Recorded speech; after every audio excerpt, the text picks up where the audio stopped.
I grew up for the first 13 years of my life in military bases, so after that, when my family moved out to the country, it was just like this whole new world to me. We lived in a very rural area.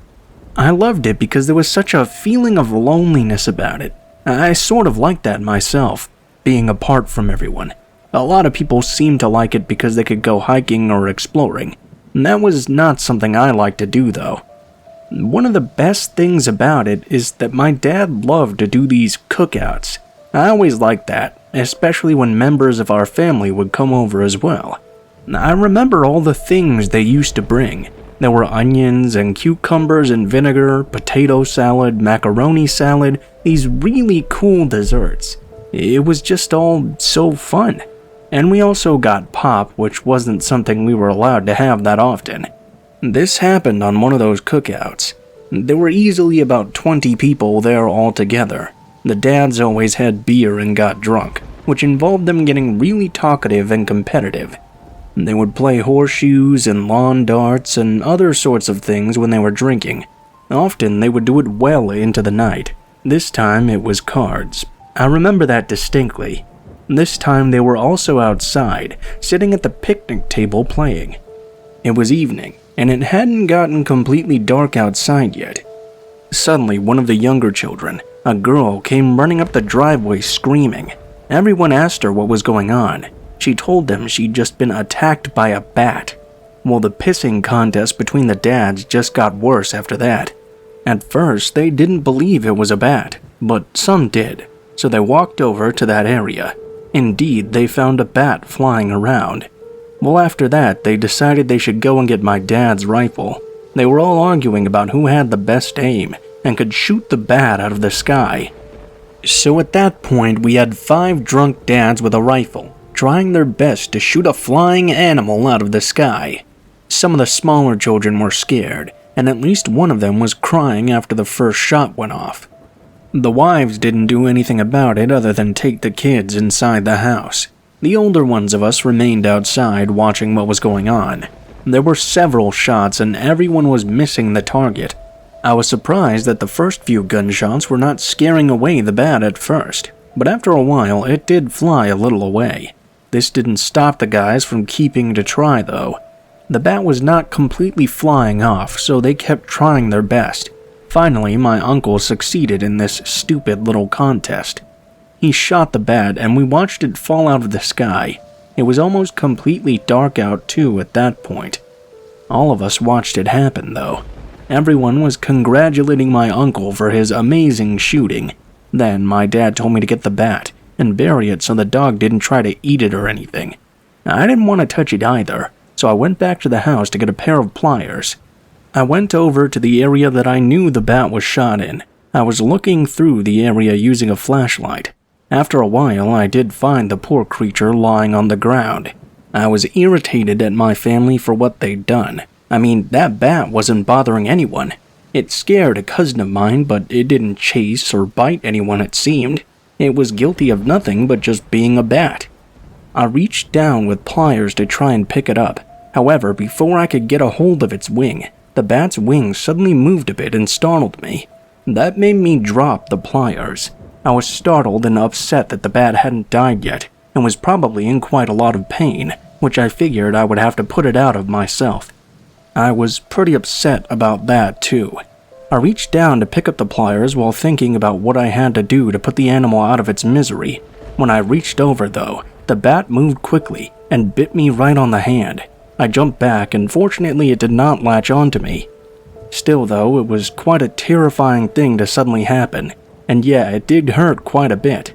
My concerns for the bat were really out the window at that point. I still put it out of its misery though.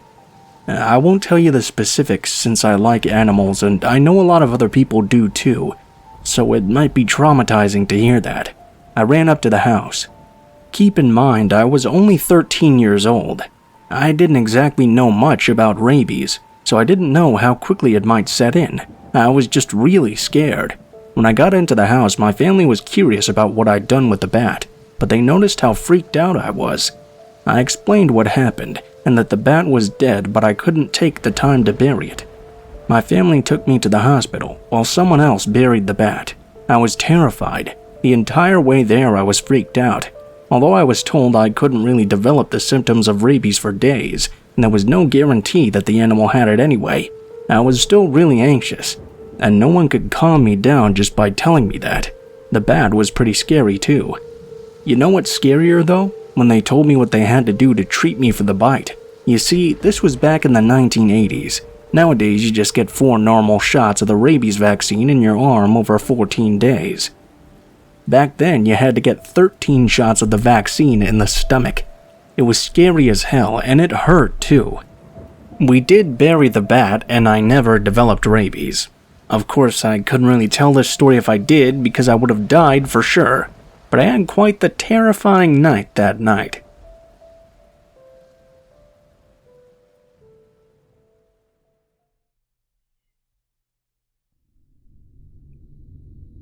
This story might be a little sad for some people who love animals. I felt I should get that out of the way before I tell this story. I used to live out in the country.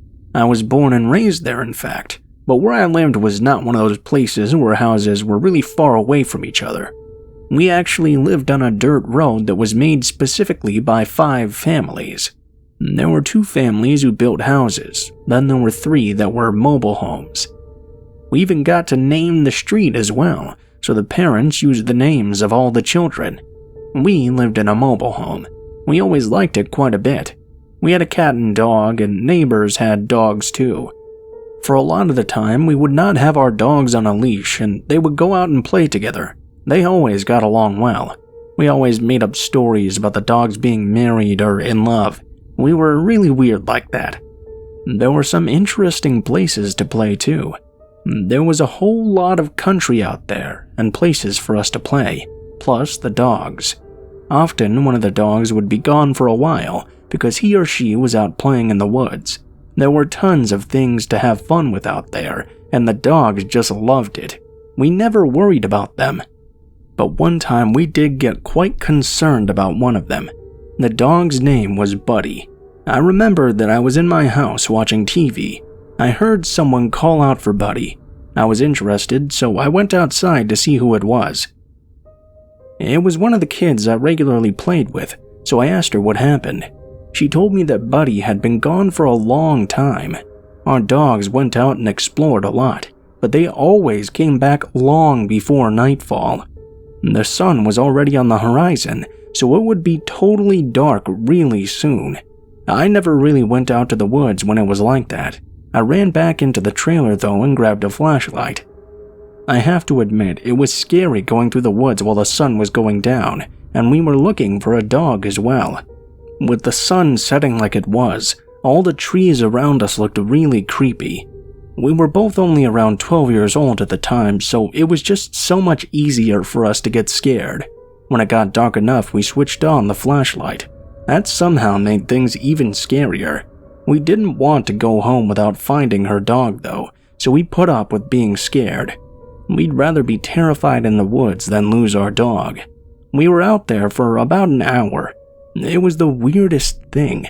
Something ran right up to us from behind. And almost knocked Sarah over. When we recovered from this jump scare, we realized it was Buddy. We don't know why Buddy was out in the woods for that long. He seemed completely fine though. He was happy to see us, just acting like his normal self, but his normal self was never out late like that. Anyhow, we were happy to see him and took him straight home. It was less scary going back through the woods with a German shepherd with you. When we got home, we explained to our parents what we had done. After that, we really didn't put much thought into it. It was about 5 days before we noticed anything wrong, but it wasn't anything we thought about too much. Buddy began spending a lot of time sleeping, stopped eating much, and would throw up whatever he did eat. Us kids were concerned, but the parents just thought Buddy had a cold and would get over it eventually.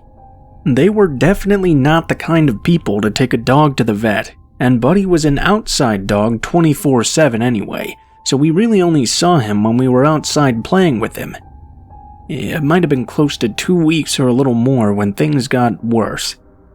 I was outside during twilight. I was supposed to go behind the house, take the garbage bags out of the cans that were there, and move them to the road. There was no one outside when I got to the back. It was not completely dark out yet, so I hadn't bothered to turn the porch light on. When I got behind the house, I noticed that Buddy was lying down behind the garbage cans. I was happy to see him as usual. "Hey, Buddy," I said to him. At first he didn't move. That worried me, but it wasn't like he was dead or anything. When I tried calling him another time, he cut me off when he got up. I didn't see anything at first. I thought he and I were going to play for maybe a few moments. Buddy got up. He walked around the garbage can, and that's when I saw it. He was foaming at the mouth. That was scary enough, but when he started to growl at me, a low and scary growl that he'd never done before, like he was somewhat agitated. He kept growling, but he stopped a few feet from me. He looked at me and I looked into his eyes. His eyes looked different. I can't perfectly explain it, but I will try. It just looked like he didn't recognize me. I looked into his eyes and I did not see Buddy in those eyes. He didn't come at me, but I was standing as still as possible. Buddy was a dog and dogs like to chase people, and I didn't want to give him a reason to do that. He barked again and kept growling at me. I was terrified. I had never seen a rabid animal before. I didn't know how aggressive he could be. I tried to back away slowly from him, but stopped when he moved toward me. I was really terrified. I thought he would attack and kill me. I don't have to admit that I cried a little bit because I was so scared. That's when I heard it. A loud noise, which I guess was a gunshot.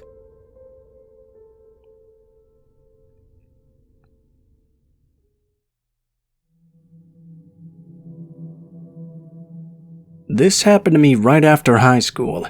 I was going to Princeton for college in the fall, and I wanted to have a nice and relaxing summer before doing that. I had one cousin whose family was pretty wealthy and had a house with a big pool in it. The house was way out in the country away from anyone.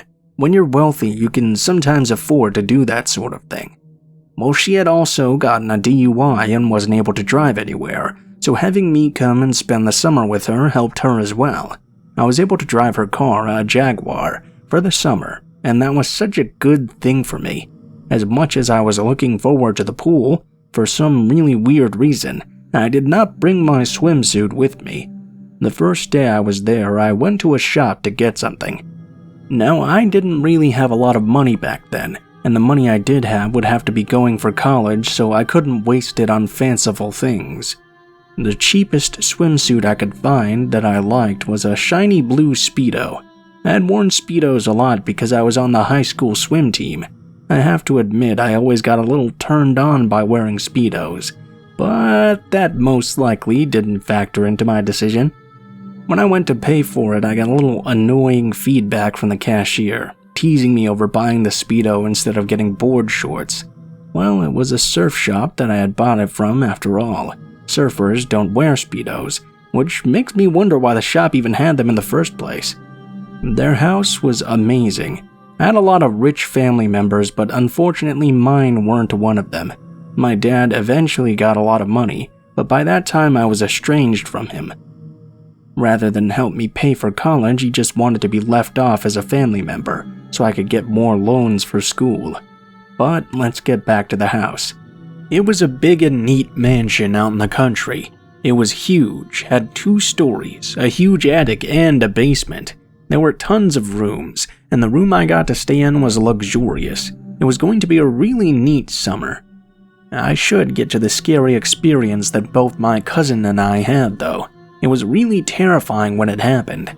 One thing about the house was that several rooms had fireplaces and chimneys, but they didn't really use them that often. I loved swimming in her pools, and I quickly discovered that buying the Speedo was a good idea. She had almost exclusively gay friends, and since I had a swimmer's body and a really snug blue Speedo, I got a whole lot of attention from those guys, and I really liked it. Yeah, I was young, so I played around with a few of them. This was especially after we smoked some cigars, and one of them complimented me highly on my cigar smoking skills. Anyway, on the day this happened, I was alone in the pool. I was still in my Speedo, just floating along. It was kinda nice. And that was until I heard my cousin screaming from outside the house. I was startled and briefly went underwater. I quickly swam to the end of the pool and pulled myself out. I didn't even bother grabbing a towel or anything. I was just concerned about my cousin. When I got to her though, I noticed something very weird. The next door neighbor's Doberman was by her. I thought at first maybe the dog had tried to attack her, but it looked like she was trying to corral him. And that's when I noticed it. There was a swarm of bats. I mean, a ton of them. They were flying around. She was trying to protect the dog. It was very noble of her, but I damn well wasn't thinking that at the time. I had run up to her, and now I was in the midst of the swarm of bats too. Seeing one bat can be terrifying. This was dozens, maybe even 100, I don't even know. For some reason, they were just flying around us. It was like the Alfred Hitchcock movie The Birds, but if he had done it with bats instead, which might be a little more scary. The bats started hitting me too. That was the scariest part. We didn't run away for 2 reasons. The dog was not coming away with us, and running in any direction would have us running into the bats.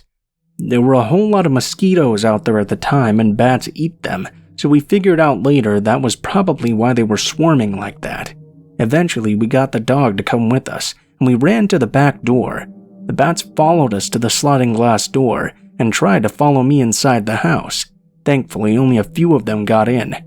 We got into a room with no bats before we called some service to come and take care of them. It was my cousin who did that. I didn't know who it was, but they came and were able to remove the bats from the house. It turns out that they had been living in the chimney of one of the unused fireplaces, and for some reason they had flown out in a swarm. But just imagine that. You're living in a house with a chimney, and for who knows how long, hundreds of bats are just living in them without you knowing it. Really, that was much freakier than the attack itself. We both checked each other for bat bites. Thank God they weren't there. We got very lucky. The possibility of getting rabies is scary. The service company was able to get all of the bats out of all of the chimneys. It horrified us to know that there were more in there. We didn't ask how many. We didn't want to know.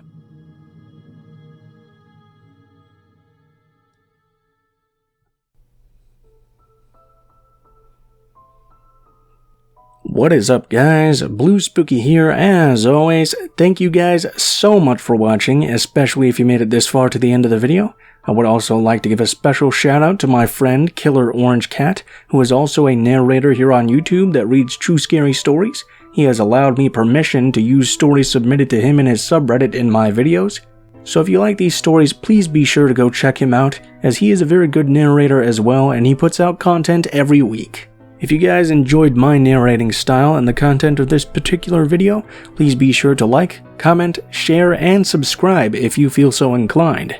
If you do decide to subscribe, make sure to hit that bell button and turn notifications to all if you would like to be notified of every video I post in the future, although I post a video every day when I can, so if you just come back to the channel every so often, you'll not have missed very much.